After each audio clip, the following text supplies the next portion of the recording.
3 stretches to get your hips moving better. I'm Chris Mills with surfstrengthcoach.com.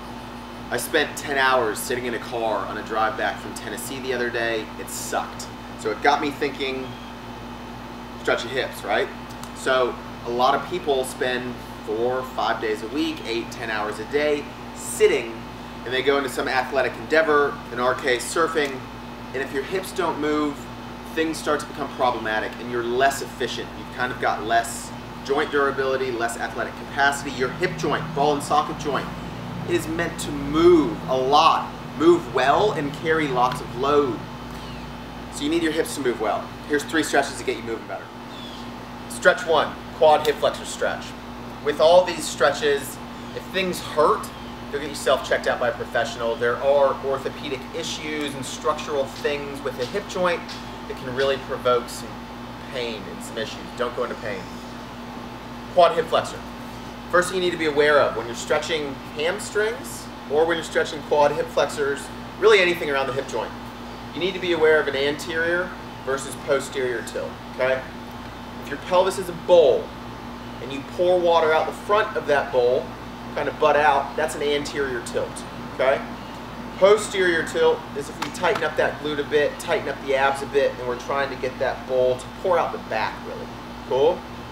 Now that that's clear, you can use a ball, you can use a couch, you can take a break when you're at work. Quadricep hip flexor stretch. Cool? Quadriceps front of the thigh, hip flexors front of that hip joint. You need to get into a neutral to posterior tilt. If you're anterior tilt, I've just taken the tension off the hip flexors. Posterior tilt. Cool? Breathe. A lot of guys are so tight that this is like their limit. If this is your limit, you need to break it down into maybe just a bit more of a hip flexor stretch here where you're getting into that posterior tilt, getting stretch.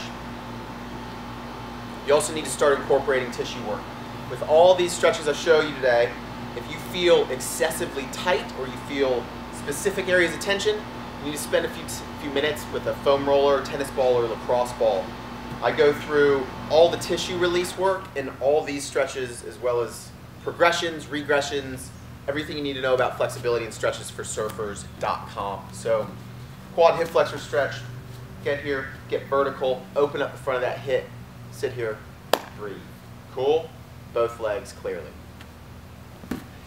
Next one, hip joint. We're going to go after just the rotators of the hip. 90-90 hip stretch. So this is a regressed kind of almost pigeon pose, but we're really focusing on 90-degree angle, 90-degree angle. Back position with hip stretches and hamstring stretches. People generally will just round the back. So they're not isolating the hip joint, they're just rounding. You need to be chest tall, back stays neutral, hinge forward right at that hip joint. Most people want to just round forward, hinge forward, that's as far as I can go. If I go further forward, I'm not going forward at the hip joint, I'm just rounding my back. Cool? It's this hip joint. You can hit different angles within that hip joint. I'm generally tighter on this one. Yeah, a bit tighter. Hit different angles, hang out, breathe, get into some light stretch. A couple deep diaphragmatic breaths. These gnats in Florida, man, are killing me. Okay, and you can start getting more dynamic 90-90 hip stretch. Cool?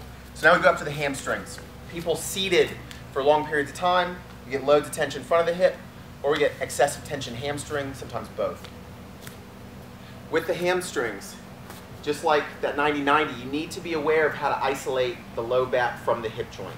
I'm bending forward only at that hip joint, where that femoral head comes into the pelvis. Cool? Most people will just round. That's why a lot of people have problems with deadlifts and kettlebell swings and squats, is they don't know how to isolate hip joint from low back. This is isolating the hamstrings. Cool? Deep squat position. If you can't get here, you want to try to regain this. There are structural limitations and bony deformations, or you've had some nasty labral tears or something that will prevent you, or some people, from getting into a deep squat. For most people, we should be perfectly fine getting into a pretty low deep squat position, okay? It's a good thing to be able to do this. Think about all the different hip positions and stuff you can get into in athletics life surfing. Cool? So, deep squat position, chest tall. Think of flat back and driving your sacrum to the ceiling. Stretching the hamstrings. I'm really driving up, flat back. This is why you need to be able to have the awareness of where that flat back is. Drive up. See, I'm starting to loosen up already.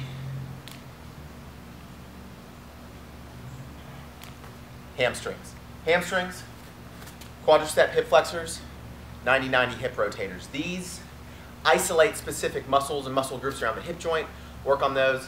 Get into some tissue release work around that hip joint. If you have any questions on how to progress this, how to regress this, get in touch or check out stretchesforsurfers.com.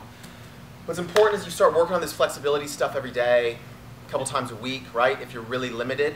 But then realize you need to progress this into movement and training and strength work and more kind of dynamic flexibility positions and restore your ability to move so you can keep doing what you want to do in life, right? Stay athletically active. Get in touch. Stretch. Peace.